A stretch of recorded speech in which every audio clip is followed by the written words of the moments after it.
Welcome everybody to Someone Gets Me. I have an amazing guest around my kitchen table, and you are going to be so delighted to hear from him. Today we're talking about creating something bigger than yourself. That's right, as visionaries, we are meant to create something bigger than ourselves. And I have the only expert I know that is so amazing, and that is my good longtime friend, Chuck Bros. He has a lifetime of creating amazing things. He's a visionary like no others. Like I just told him off camera, he has more visionary and business skill in his little toenail than a lot of people have in their whole lifetime. He is a gifted visionary, a very successful man. But the thing that I love about him the most is his alignment to his heart and his soul and his mind. This man does everything I've ever seen you do, Chuck, is from that space of serving others and doing the right thing. So I'm really excited to have Chuck here with us today, sitting around my kitchen table, hanging out, and we're just going to chat with you about how to create something bigger than yourself, because sometimes that eludes people. So Chuck, welcome to the show. Thank you. It's a pleasure being here with my best friend. Yes, we have so much fun together. And how about telling everybody a little bit about your entrepreneur journey? I think you started when you were like 8 or something. And tell her a little bit, just give us a highlights of the story. Your story is fascinating. Oh boy. Well, yes, I did start at 8. I started in Palm Springs, California, when it was a little tiny town, and it was more Indians and Spanish people than there was white people. And so it's been a long journey. Interesting. I started out with as a paper boy, and I bought a route, and it cost me $8. $8. And I bought the bike for another $8. $16 investment. I had to clean bricks and garden and everything else to make the $16 to buy my first business. And the interesting part about that, when I really realized I was more of an entrepreneurial person than I was just being somebody making a living or trying to carve out some in this case, my allowance, was that I probably wasn't more on my route that I bought for 4 months before I started realizing I got to make more money. And I needed to leverage myself, and there was an age limit, a minimum age to be on that route, 8 years old, which why I was qualified. And I think I was probably a little younger than that, but anyway, said I was 8, so I lived that 8. And I had a couple little Mexican boys that were 6 and 7, that were brothers that wanted to get in the paper business. They wanted to make some money too, because it was during the war and it was tough times, and every penny or dollar counted, and mostly pennies. And but they couldn't make the age limit yet. They were not 8. And so I hired them. And I put them on the street corners in Palm Springs, because at that time it was a war, and we had military in the desert. We had Patton with his tanks out inside of the desert getting prepared to take them overseas. And we had the Marines from 29 Palms, and we had Army and Navy and Air Force. So we had the whole, and of course they were filling up our restaurants and our bars and giving us a little revenue stream. And so I put them on the street corners selling paper by the paper, and I made 2 cents. I gave them 1 cent, so I split the money with them, and I now was making money from 2, and they were selling as much as I did on my route, so I doubled my income without having to work any harder. I said, I like this model. I like this really well. So I kind of grew that route. So I had 4 or 5 of them on the street corners. And then I took a real job and worked in the grocery industry. And I was the youngest person in the union. The one and only union I'd ever belonged to was that one. And I was a journeyman by the time I was 16. Working and going to school full time, and I was still running little odd jobs with my Spanish boys and friends that were working with me. We had a little business all to ourselves, and it was kind of fun to doing it. But that went on to an interesting position. I won't get into all my personal issues with it, but I had to leave home at the age of 15, and I hitchhiked. Back then, you could do that and get away with it. Everybody stopped and gave you a ride. Those days are long gone. And I hitchhiked on my way to Los Angeles, but I was stopping on the way, staying in a little town, working to earn enough money to get to the next town. And so I worked in the roller skating rinks, and I did all the interesting things at 15. But I didn't have any place to live, so in these towns, so I was living like on the streets. And then I found there was a cement truck where they have these big trucks that mix up cement, and they had their big cabs in those things, and they left them open. Nobody robbed, especially trucks of that size. And so I jumped in the truck, and I slept in the truck, and I had my mindset to get up at 6 because I knew the workers came in around 7:30, 8 o'clock. And one time I overslept, and the drivers caught me, and they started saying, "You could keep sleeping here." And they were bringing me food, and I started doing work for them on the side, and I started making. And finally, I got into Los Angeles, and I got a real job, and that was through the summer. So by the time I got it was time to enroll in school. And then I had the interesting experience because I had to sign all my papers as if I was my own parent, because I didn't have any parents to sign my papers. So I would sign the papers with my parents' name on it and give it to them. So I went all through school, and finally, after I was now all the way in the 11th grade before they finally caught me. and I was working full time, making very good money. I was making full journeyman wages, and that was for that time period, it was a lot of money.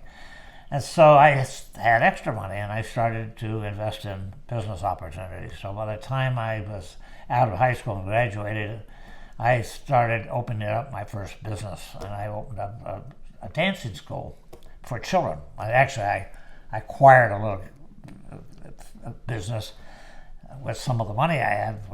I think maybe I had $100 down or something, and I bought this business. And it was children dancing, and it was ballet and all the things and I looked at this business model, and they were barely scratching out a living, and so I said, "There's no room in it for me. I got to make this business grow."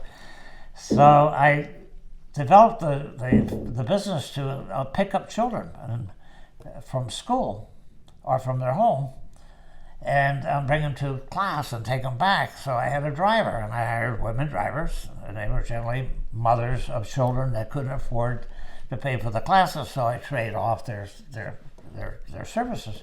Anyway, that was my business. Well, that grew so well, and I was the first to put in this mobile operation, and that grew the business up 500%. Unbelievable. 500%, wow. And I then went to Monterey, California, in Los Angeles area, and I opened up my second studio, and I was 18. And by the time I was a little over 18, I was now running I had 1,000 students going to my 2 centers a day. And so I was making really good money. And so I had to do something with the money, so I wanted to go buy another business. And long story short, I started buying businesses that were in trouble. And then I would actually got smarter, and I started, instead of buying them, I started fixing them up, reorganizing them, letting them maintain ownership, and I would take a percentage of it, and I'd flip the business for them, and I'd grow them and get them, whether I was franchising them or whatever the marketing scheme was, I was doing it for them. And then I started doing that in every kind of business. I started getting people coming to me, and it wasn't very long before I decided I was really much into fitness then, much more than I am now. And so I wanted to build a health club.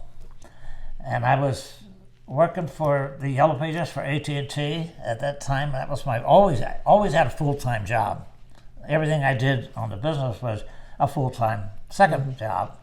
So you manage to leverage. In fact, actually, that's when I finally learned to really leverage yourself, because you got so much capacity in you why you need to grow that capacity with outside of yourself and helping others with it and bringing them into your life and building your expansion, your service, your goods, and you see the things that you could do great to help people.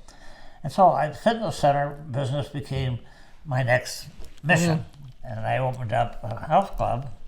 I built it from the ground up, and I had a call one day from a gentleman that said, "I'd like to buy your club." And I said, "Well, I think I would like to sell it." I had no idea.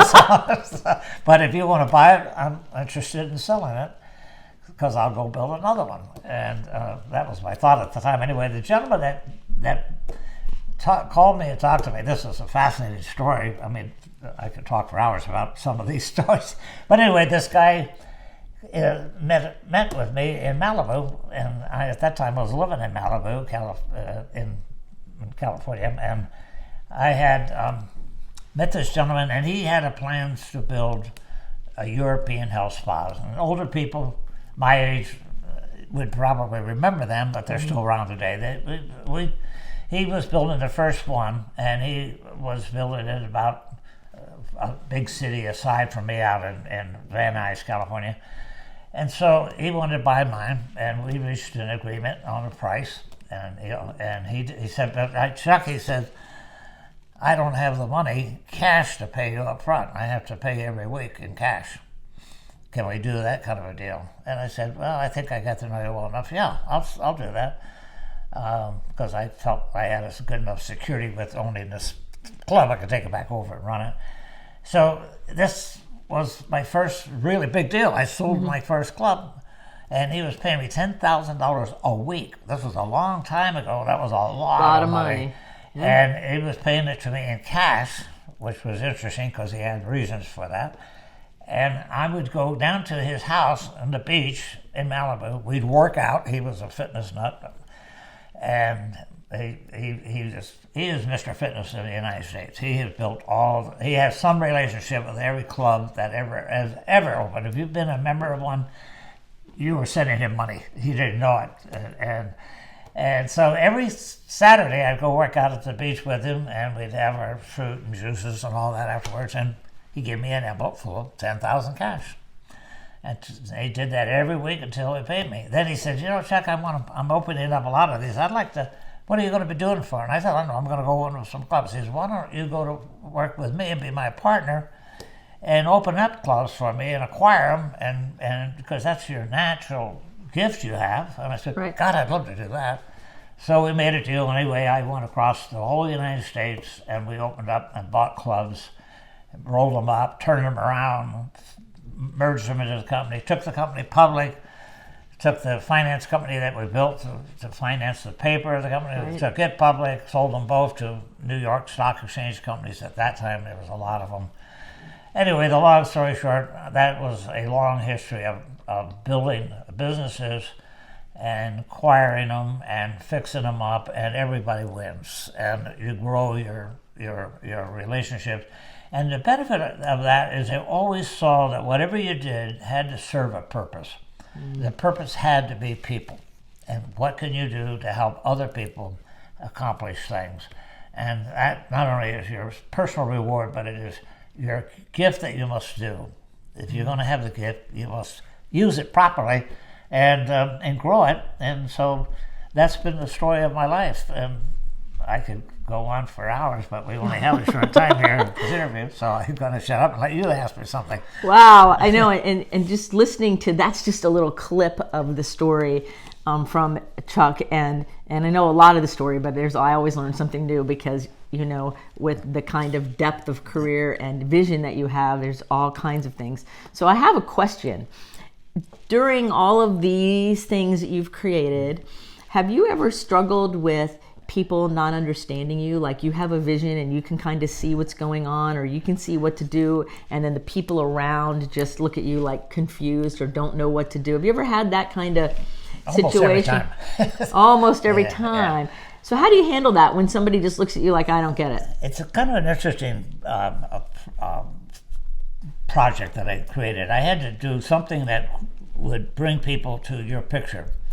and you try to explain something to them, and you already have the vision of it, and they're not following you, right? They're not in your vision. And so I created a model I call kaleidoscoping. Yes. And I had the kaleidoscope, the picture, so that when they finally had a perfect picture, they said, we got it.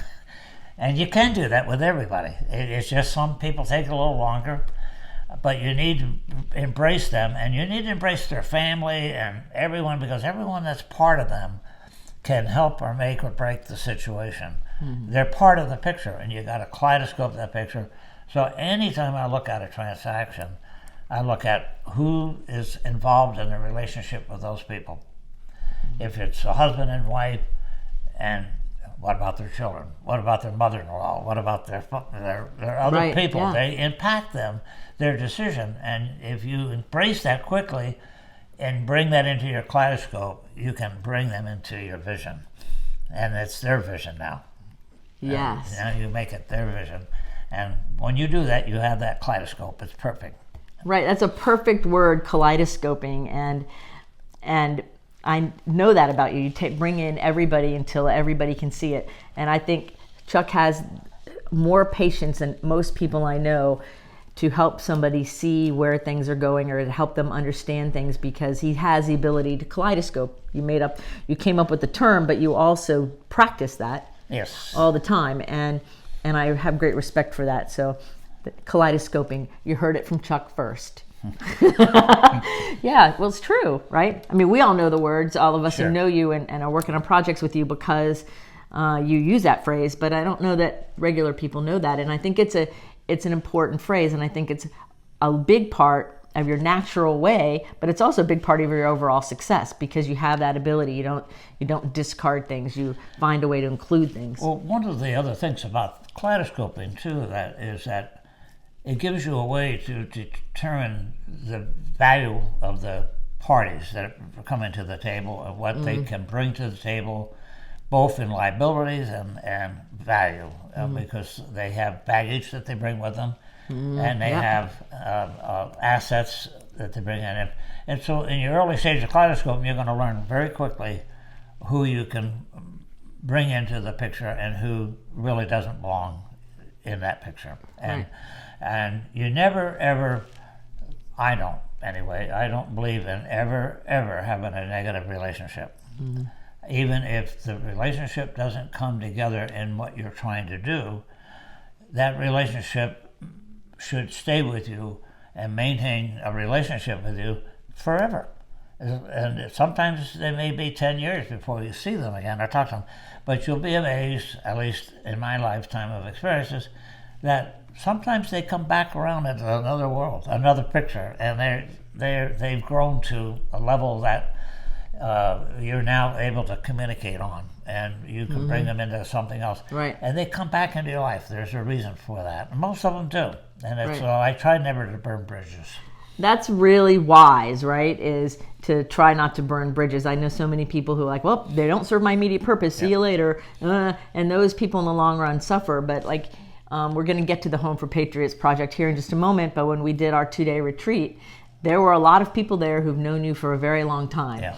And me being one of them, but people who've known you longer than me, including your family. But it was very interesting because there was lots of different ways everybody knew each other and knew you, and how it all came together. And had you been one of those burn bridges type dudes, that would never have happened. That's true. It never would have happened. And the visions that you're creating today in your life, because Chuck's not done creating visions, by the way. The visions that you're doing now would never be happening. That's true. Not in the same way, right? No, that's very true, because I think that, in fact, you hit on it. That's a good definition of what I was saying about things come back around. Yes. And so things move in a circle. I am absolutely convinced that things come in a circle. Yes. Everything comes around and goes around, and I think we all practice that to a large extent. I know people watching this too. And so when you learn that, to utilize it to your benefit in your kaleidoscoping, they come back around. And so like what you were talking about, our retreat, I knew what each of those pieces were and what their relationship was, and I could also know where they might fit 5 years from now. Yes. And that's the visionary part. Like, it was after this retreat, a couple weeks after, we were having a conversation, and then it hit me like, oh, now I see all these other levels that Chuck was doing and seeing and watching and participating on without a word being spoken. Mm-hmm. Like, I started having all this awareness about some of the other levels, and I think that's another part of your visionary genius, is being able to manage all those different levels. So let's talk for a minute about Home for Patriots, because that's the current project, and it's a big one. Yeah. And it's a legacy project. And if you're really loving what Chuck is saying, we're going to put all his contact information in the websites in the show notes for you, so you can go check it out, because when this is airing, we will have already made more progress on this vision. So just understand that this is magical, okay? You're in on the conversation before too many people even know what's really going on. So, Home for Patriots, tell us a little bit about how the vision started, what it is, and what you would like to see. Like, give us the nutshell Home for Patriots vision. Yeah, it's very interesting. It kind of goes to what we've been talking about, obviously. Mm-hmm. I lived in a place in Florida here that had a golf course that I don't golf, that I lived on, but I knew a lot of the people that did. And in the process of that, I came across some veterans, and they were starting a veterans group. And in that club, called Timber Greens Country Club, and they had 180 some veterans that lived in Timber Greens, and they wanted to start a club. Why, I'm not sure at the time, but they wanted to raise money in the club and help take care of local veterans, people that didn't have the ability to live in a country club, mm-hmm. veterans that didn't have the results, veterans that are in bad shape, and a lot of them are unfortunately on suicide watch so much. And so we took on, and I helped start that group, and we took on sponsoring our first veteran, and we were doing a golf tournament to raise the money for it. And mm-hmm. And anyway, we got this veteran who was virtually came in off of the suicide line, and we picked him up, and fortunately I had a lot of background in being able to work in that area, so, and you and I know about that yes. part of my life. And yes. So we took, very successfully, we took this veteran, and we ended up getting him a service dog, and we trained the dog and the vet, and we did it with an organization that specialized in that, and it was so successful, and I walked all through it. I spent every moment with mm-hmm. following that patient. Yeah. And this veteran was so successful with his wife that he came back to us 11 weeks later after he was fully into his mm-hmm. new dog and his new partner for mm-hmm. life. He was totally a different person. He was getting up and speaking before the group. We had about 30 veterans in there that wasn't a dry eye in the room. I guarantee you there wasn't. Wow. I mean, to watch the success of it. So we did 2 more. We had 3, and they were all successful. And so in the process of that, I really started getting more involved. I said, I want to do this. I want to help. I want to figure out a way but I got to be practical also. I have to learn how do I make money doing it so that I can grow the vision and do more service. You hear a theme here, everybody? You hear a theme, right? Okay. He gets involved in a club. It starts as a club. Okay, just making sure that if you listen to the beginning of this, you'll see the theme. Okay, go ahead. I'm sorry to interrupt. No, that's right. I need a break because they get me started. I won't stop.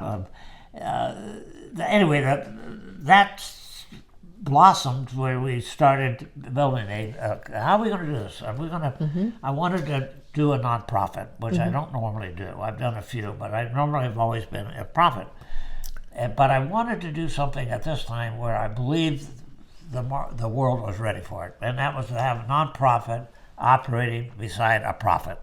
So there are advantages to a profit center, and there are advantages to a nonprofit, and there are different reasons to have them, but they are, if you put them together, working together, the multiples of that are phenomenal. They're beyond my imagination even, which is pretty hard to get past my imagination. Right, yeah. But, and I don't mean that anyway other than just I got a busy mind. I'm sure everybody out there does. Yeah. And I'm sure I'm talking to that type of people that have Yes. already there. But the multiplications of that are phenomenal. But what happened in doing that, I started to doing all the homework that you have to do when you're starting something new. And in the process of that, I found out that veterans' suicide rate was 3 times the national rate of normal rate of suicide. That's unacceptable. That's just unacceptable to have that. And the cost of handling that is 10 times more than it is if we fixed the problem and saved lives and gave the quality. I mean, it was incredible, the numbers. But what was interesting, in the course of kaleidoscoping the project, I also found that first responders all had the same issues, all had the same problems. We're talking about policemen, all law enforcement, we're talking about paramedics, we're talking about literally a host of people. We got border patrols, I mean, we got military, we have Fire department. We got paramedics. But now we can even tell by the current events that we have people rising to the occasions that are working at high risk in hospitals, with that they're just technicians or they're this or they're that in their occupation, and they're now heroes, and they're now rising to the occasions, and their suicide rate's going to go right along with that. And so when we examined all of that, we found that they all have a suicide rate 3 times the national rate. When you start to figure out what the cost of that is, going back to the practical side, the cost of that is phenomenal. To replace them, just being totally unemotional about it. So the cost to retrain, to replace, our government and our cities that are paying for that, and us as taxpayers paying them. Right. It doesn't take a giant to figure out what the solution is. You got to stop the suicide rate, bring it down, and keep the quality of that. If you look just in the first responders, and there's a lot of argument over these numbers, but there are over 100,000 people a year that fit into that category that are no longer here. 100,000. So 100,000 first responders a year commit suicide, and your definition of first responder is somebody who runs in when everybody else is running out. Right. So now with this COVID-19, the first responders population just expanded exponentially. Right. And without some kind of intervention and support sooner than later, down the road, we're going to end up with, again, a bigger problem. Yeah, because the problem is so exponential, it's unbelievable. Again, it doesn't take anybody to figure that out. If you have someone who commits suicide, their family is impacted, the cost to support that, the cost to reimburse that, the cost to replace that. That's the pragmatic side of it, right? But the emotional side of that is we're dealing with really broken situations that are just exponential.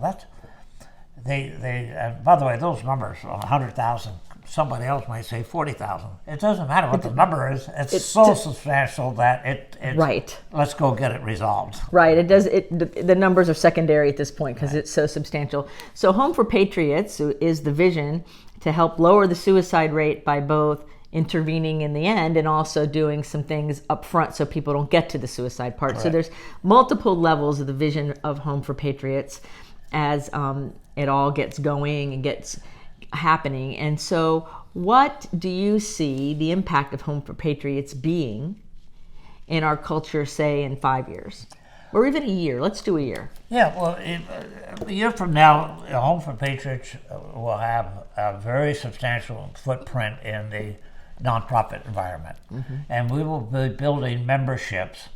My experience of memberships comes into play because that's our fastest way to grow something and have a relationship with those people in the membership. So everywhere in the United States, and that's where we're putting our map down at this point, and we will put people on the ground in these different communities that are members that have a passion to be able to help. They're also going to become the eyes and ears in that community where they can find that person who's in need and catch them sooner so they don't commit suicide. Get them into the intervention of this.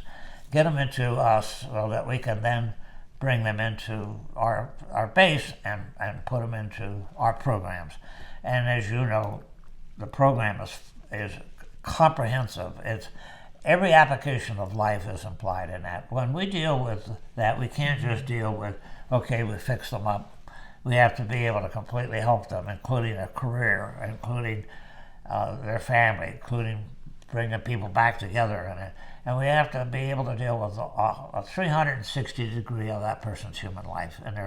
And what a wonderful feeling it would be, though. You know? Yes. I tell people, if I could just do one, right, I've accomplished my mission. Just one. Right. Because that multiplication alone will keep spinning.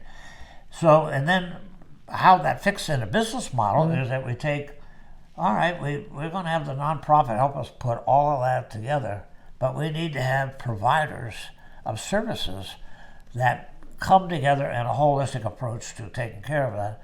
And those are most likely going to be all profit centers. So we've formed a profit corporation to start to be able to do that, but they'll compete with already existing operations because there's somebody already doing something. We don't want to replace it. We want to bring it into a partnership with us. Right. But unfortunately, as you know, and our experience knows, we need to build it, a lot of it ourselves because it just doesn't exist. You have to build it from the ground. And then you can franchise them and put them together. And you can create that environment and create these circles that are just keep picking bigger waves and more ripples. And then the next one takes over from that. And you put together a whole comprehensive program between the profit and the nonprofit. Obviously, all of the business experience that my partners and people that I've known for years, I want them, and they're still around. Yes. I'm outgrowing a lot of them, and I'm losing a lot of friends along the way that are making their transition. But there's still a few of us out there, like you and me, and people out there that can become part of this. We can make this work into a beautiful thing. But the wonderful conclusion to this thing is, in my senior life now, is the most wonderful way for me to make my transition is to get this running so that it leaves. I don't like the word legacy only because it's been used too much as a way of being a pat on the back or something. Right. I like to leave it on the basis that we created a circle of friends. You know. Right, and that's why we titled the show Creating Something Bigger Than Yourself, because it's not just about this personal legacy, or people are starting to use that word a lot. It's really about the circles and the ripple effect. And when you come from a place of kindness and compassion and really wanting to help other people, and you put your skill set to it, which is what you've already spoken about, is bring it all together, then magical things happen, because we all have our own unique skills, we all have our own unique visions, we all have our ways to bring them together. So when we kaleidoscope it, something magical happens in that synergy. We put all those tools into a toolbox, and then we can all draw from that toolbox, and then we kaleidoscope the opportunity and put the right tools together with it, and we have the perfect picture, and that's what we're doing. We're going to have fun doing it too. We're having a blast doing it, yeah. And so it's homeforpatriots.org is the nonprofit's website, and homeforpatriots.com will be the for-profit website. But all that will be in the show notes. So you can follow our journey. Because it's true, I've known Chuck for many, many years, and I hadn't talked to you in several years, and he found me through LinkedIn again. And then he told me about the project, and my only response was, I'm in. Not only because it's helping patriots and your definition of patriots, because I've been that first person in emergency rooms and rushing in when other people are rushing out. I've been there.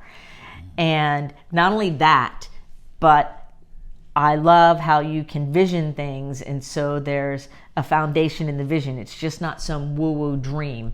It's a vision that has substance to it, and those two things together are like, well, of course, this is like the perfect little project. That's why we're hanging out around my kitchen table talking about it.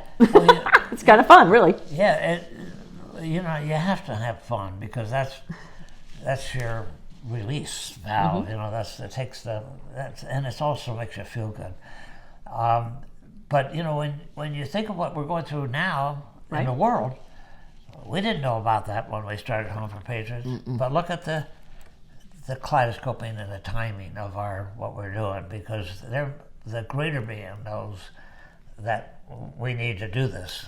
Yes. And now there's even a greater need, because coming out of what we're going through, and we will come out, and I'm talking about the virus that has taken the world by total devastation in economics and life.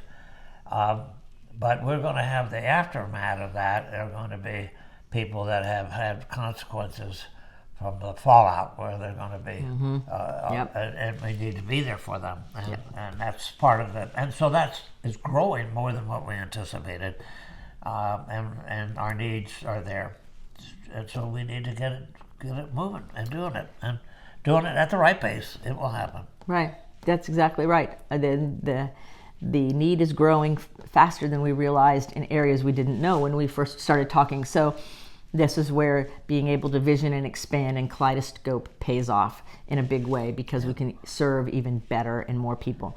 So I have a couple random questions. Are you in? Fire away. All right. What is your most memorable food that you've ever had in your whole life, with all your traveling and everything? And you think back, the most memorable food you've ever eaten. Most memorable what? Food. Food? Yeah. Oh. Most memorable I thought food. That's what you said, but I wasn't. Like, where did she come up with that? See, I told you I was changing, moving.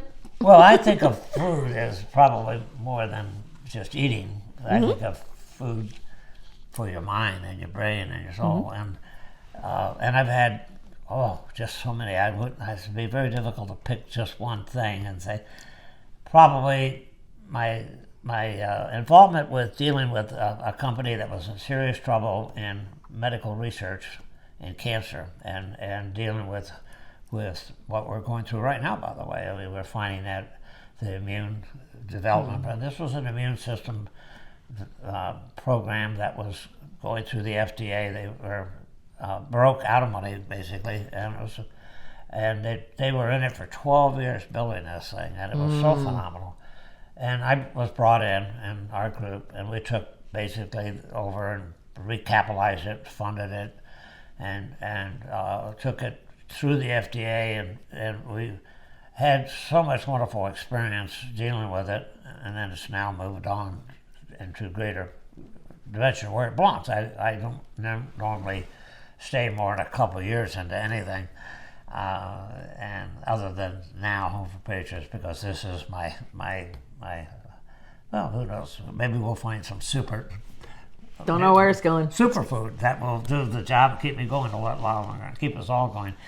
And so that project was one of the most successful ones from a food, because I learned firsthand what it was like to deal with people that were stage 4 cancer patients that had gone through all the traditional trials of traditional medicine and had failed, and they were in 6 months or less of their life, and they came part of our trials, and it was breast cancer. And we had, I'll never forget this, as long as I live, we had 27 women patients who had breast cancer. By the time we got them enrolled in the trial, we had lost 6 of them. We were down to 21 patients that started the trial, and we put them through our program, and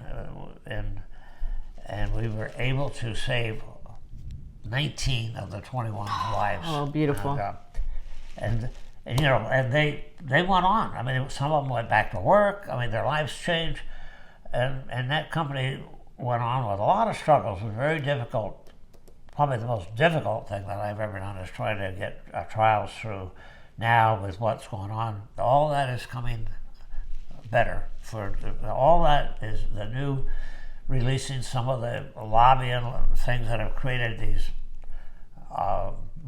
barriers to entry, and new trial drugs and everything now are going to be expedited, and so there will be a lot of side benefits to it.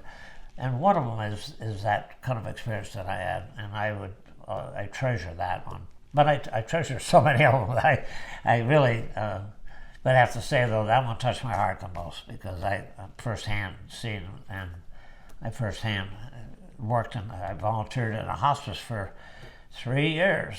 When I was at the peak of my business career, I wanted to stay grounded, and I took the time off and I spent working in the hospice dealing with the people in stage 4 cancer mostly, and other diseases, but cancer.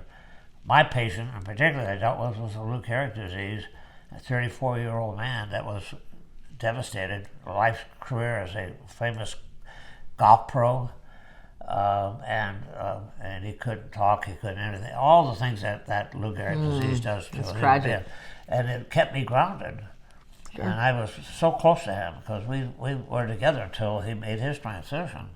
And that was started me into wanting to see how we could do more things that could bring new therapies and new things into reality faster and quicker and eliminate some of the lobbying efforts that large pharmaceutical companies and things have created as barrier to entry to protect their existing products. And that's a project for our Army to solve, not one person. Yeah, that's true. Yeah. That's completely true. So I'm sure there's somebody watching us right now who's listening to you and being really inspired like I am. And so if somebody just has some ideas and they're just starting out, like they're maybe a young person, or maybe there's somebody who's already successful in one place and wants to really do some good in the world, what would you tell that new person who just has the idea? What would be a piece of advice that you would share? Well, I would first of all, I would probably, if I liked what they were saying or doing, I would be willing to be a pro bono mentor to them.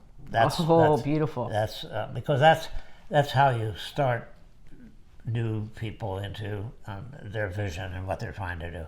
And I do that all the time with great gratitude because I love helping people. You and I know a lady that we both just met. Yes. That I think she's already asked if I would mentor her in her business opportunity, and I happen to know that business well. And I think we can be, and also I think she'll be a strategic partner in what we're going to be doing in the future. Completely aligns with what we're going to be doing in the future. And so I think that's a really big message, right? To be willing to freely share our own lessons and values and how to help the people coming up behind us so that they have solid shoulders to stand on, so to speak, and having that giving consciousness, wouldn't you say? Yeah, no question. I think the vision and the time is always now because we only deal with it now. It's what we do today that makes everything important. And the days that are, the new day is just another day of now. So it's, we're dealing with it at that time. And when those people are first starting, you put them into the network and get them the resources to help them, their chances of being successful go up dramatically. And their life can improve dramatically. And you can save them a lot of bumps along the way. Right. Yeah, I call that OPI, other people's experience. Yes. If we can share our experience and help out somebody who's just starting, and so they don't have to go through the same heartache, it makes everything better because everybody moves faster. It oils the machine, so to speak. So I have one final question for you that I ask almost everybody on the show because it's a fascinating question, and that is, if we could create a billboard that the whole world would see that has a message from Chuck Bros on it, what would it say? Oh boy, a billboard, as you know, when you have a billboard, you can't have more than 8 words. That's right. So there you go. Count them out. Yeah. So I would have to say, help save first responders from suicide. There you go. Help save first responders from suicide. And what are first responders? Those that are running in when we're running out. That's it. And so reducing that down to 8 words is my billboard. There you go. Yeah. That's a perfect billboard. Yeah. And you could probably have lots of billboards because of all of your visions. But thank you, Chuck, for coming over and hanging out in my kitchen and doing this interview with me, because I think that the message you share is really valuable for a lot of people. And I think a lot of y'all are being very inspired by him. I know I am, and I've known him for a long time, and I'm inspired by this conversation. So is there anything I didn't ask you that you wanted to share? How many hours you got? Okay, so that means we're going to have to do a round two. Yeah, we'll have to have another table. And I enjoyed the day coming over to see our beautiful home, and also meeting Maggie, who's just the sweetest dog, sitting there laying by my foot. She's an angel dog. Yes, well, yes. Everybody, thank you so much for watching this episode of Someone Gets Me, where we're talking about creating something bigger than ourselves. And remember this. Keep your face to the sun so the shadows fall behind you, because you're a rock star and you're here on purpose with a purpose. And this show is all about waking us up to go live our vision. And Chuck Bros, our guest today, has inspired me even more to go live my vision. And I'm sure you're feeling the same way. So hit him up in the contact notes and let him know you heard him on the show. And if you need any inspiration, just listen to what he has to say again and you'll be inspired again, okay? So until next time, everybody, be well. And thank you, Chuck, for being on the show. My pleasure. It's nice meeting everybody. Thank you for watching. I hope this episode really touched your heart. Be sure to subscribe to this channel, share it with your friends, and ring that bell so you too will know the next time I post another video. And in the meantime, be well.